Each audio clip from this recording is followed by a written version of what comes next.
हजुरहरूलाई यो तीनटा डिजाइन मध्ये सबैभन्दा राम्रो बेस्ट अनि सजिलो अहिलेसम्म यो रक्षाबन्धन भनेर राखी बानेर चाहिँ मनाएको पूर्णिमा राखी बन्धन भन्ने बित्तिकै त यो जनै अथवा माउली धागो 3, 2, 1 नमस्कार, स्वागत छ तपाईहरुलाई मेरो अर्को नयाँ DIY भिडियोमा। आज फेरि मैले तपाईहरुको लागि नयाँ भिडियो लिएर आइसकेको छु। जनै पूर्णिमा रक्षाबन्धन आउँदैछ, त्यसैको लागि एकदम सजिलो इजी तीनटा स्टाइलको मैले डिफ्रेन्ट रक्षाबन्धन बनाउन जाँदैछु। भिडियो हेरेर इन्जोय गर्नु होला।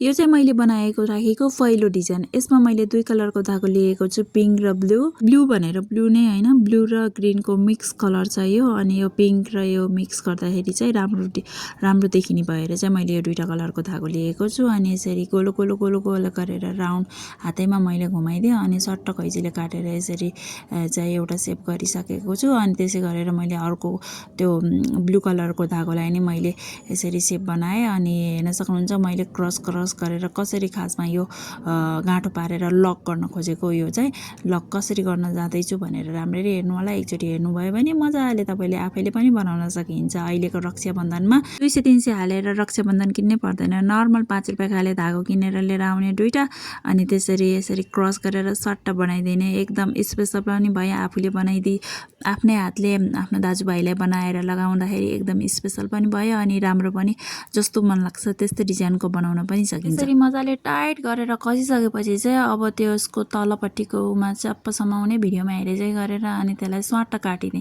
त्यही गरेर त्यही प्रोसेसमा मैले अर्को दुईटा बनाएको छु। एउटाले मात्रै अलि सानो हुन्छ अनि झप्प राम्रो देखाउनको लागि चाहिँ दुई पिस बनायो भने चाहिँ अझै राम्रो हुन्छ भनेर फेरि मैले अर्को पिस पनि त्यस्तै बनाएर रेडी गरेर यसरी मैले सियो धागोले चाहिँ सट्ट उनेको छु।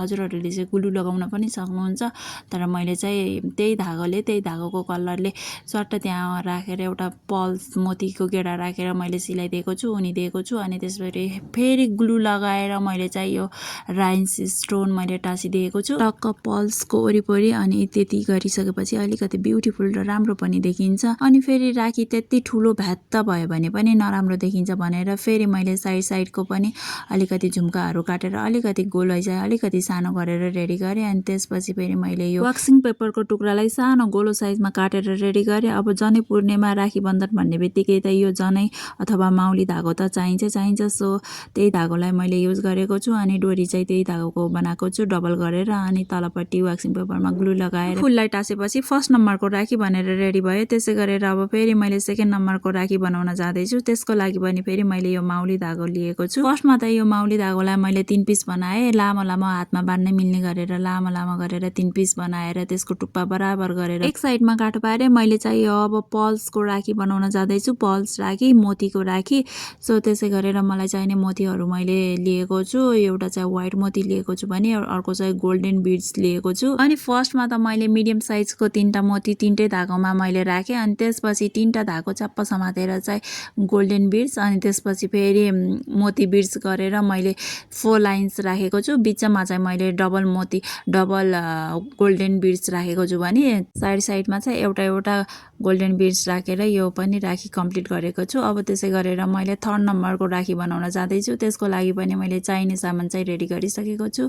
भिडियोमा हेर्न सक्नुहुन्छ। मैले यो नाइलन थ्रेडमा चाहिँ मैले 6 वटा मोतीहरू पहिला राखेँ। अनि यो मोतीलाई मजाले टाइट गरेर कसिसकेपछि गोलो सेपमा आउँछ। अनि त्यति गोलो सेपमा आएर गाँठो परेको ठाउँबाट चाहिँ मोतीको प्वालबाट त्यो थ्रेडलाई अर्को साइडमा ल्याउने। अनि त्यो मोतीभन्दा सानो साइजको मोतीलाई उनिसकेपछि फेरि ठुलो साइजको मोतीको प्वालबाट थ्रेडलाई अर्को साइडमा लगाएर फेरि त्यसमा पनि फेरि सानो मोती राखेर यो प्रोसेसलाई कम्प्लिट गर्ने। अनि लास्टमा पनि मजाले टाइट गरेर त्यसमा गाँठो पार्ने। अनि यति सकेपछि फेरि अब मैले चाहिँ सबै व्हाइट भयो भने चाहिँ अलिकति नराम्रो देखिन्छ, अलिकति कलरफुल बनाउनु पर्यो भनेर चाहिँ मैले ब्लू कलरको मोतीलाई फेरि त्यही प्रोसेसमा अघिकै प्रोसेसमा उनेर कम्प्लिट गरेको छु। अनि यो पेन्डेन्ट बनेर रेडी हुन्छ। अनि त्यसै गरेर फेरि यो माउली धागो लिएँ। अनि माउली धागोलाई चाहिँ मैले त्यो पेन्डेन्टको बिचमा पसल्नको लागि मैले यो वायरको हेल्पले यो पेन्डेन्टमा अट्याच गरिदिएको छु माउली धागोलाई दुवै साइडमा। यति गरिसकेपछि फेरि सबैभन्दा सानो साइजको मोती लिएर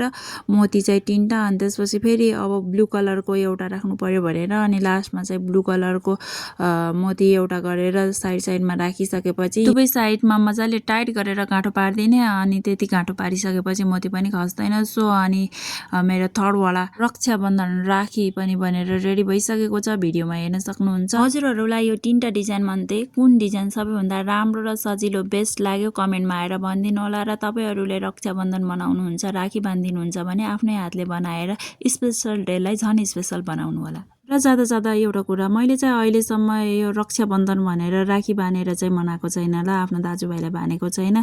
क्वाटी पूर्णिमा अथवा जनै पूर्णिमा क्वाटी खाएरै मनाएको छु। तपाईहरूले चाहिँ के कसरी सेलिब्रेट गर्नुहुन्छ कमेन्टमा आएर भनिदिनु होला। म आउँछु फेरि यस्तै अर्को भिडियो लिएर। Thank you for watching, bye by.